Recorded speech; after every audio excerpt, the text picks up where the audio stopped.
My name is Carmela Levy-David, and I'm an assistant superintendent in the Fort Bend Independent School District. Reading has always been one of my favorite pastimes, and my favorite bedtime story as a child was The Velveteen Rabbit, the story of a toy rabbit who wants to be real. Today I'll be reading for you the story of the Three Little Pigs. Once upon a time there was an old sow with 3 little pigs, and as she had not enough to keep them, she sent them out to seek their fortune. The first that went off met a man with a bundle of straw and said to him, "Please, man, give me that straw to build me a house," which the man did, and the little pig built a house with it. Presently came along a wolf and knocked at the door and said, little pig, let me come in." To which the pig answered, "No, no, not by the hair on my chinny chin chin. Then I'll huff and I'll puff and I'll blow your house in," said the wolf. So he huffed and he puffed and he blew his house up and ate up the little pig.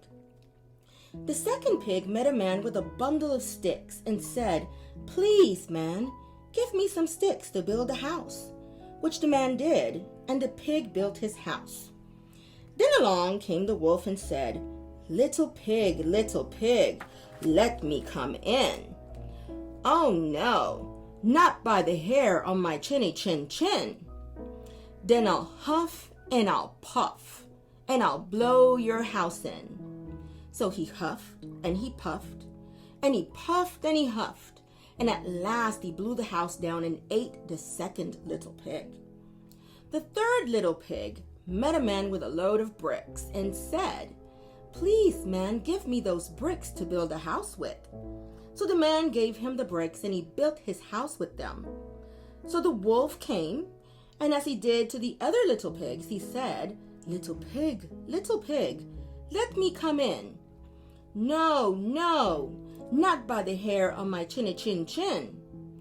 Then I will huff and I will puff and I'll blow your house in." Well, he huffed and he puffed and he huffed and he puffed and he puffed and huffed, but he could not get the house down.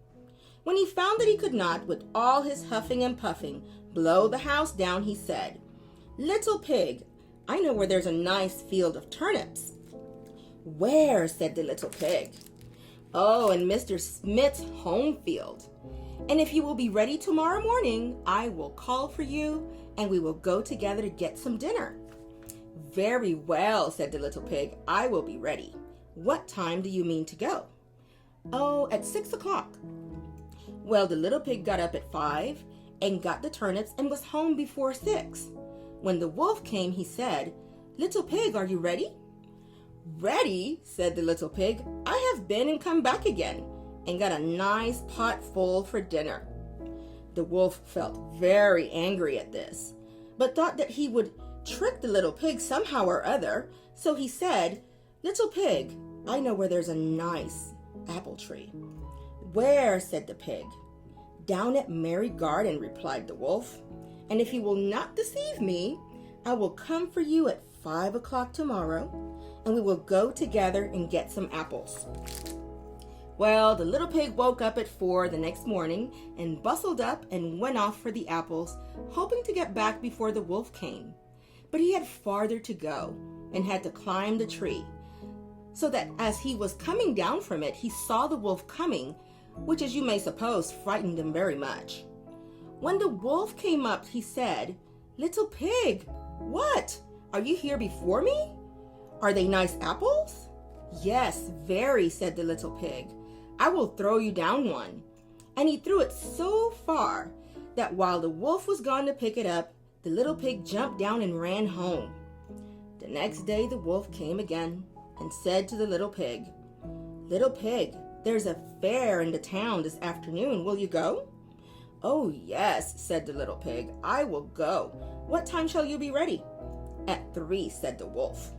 So the little pig went off before the time as usual and got to the fair and bought a butter churn and was on his way home with it when he saw the wolf coming.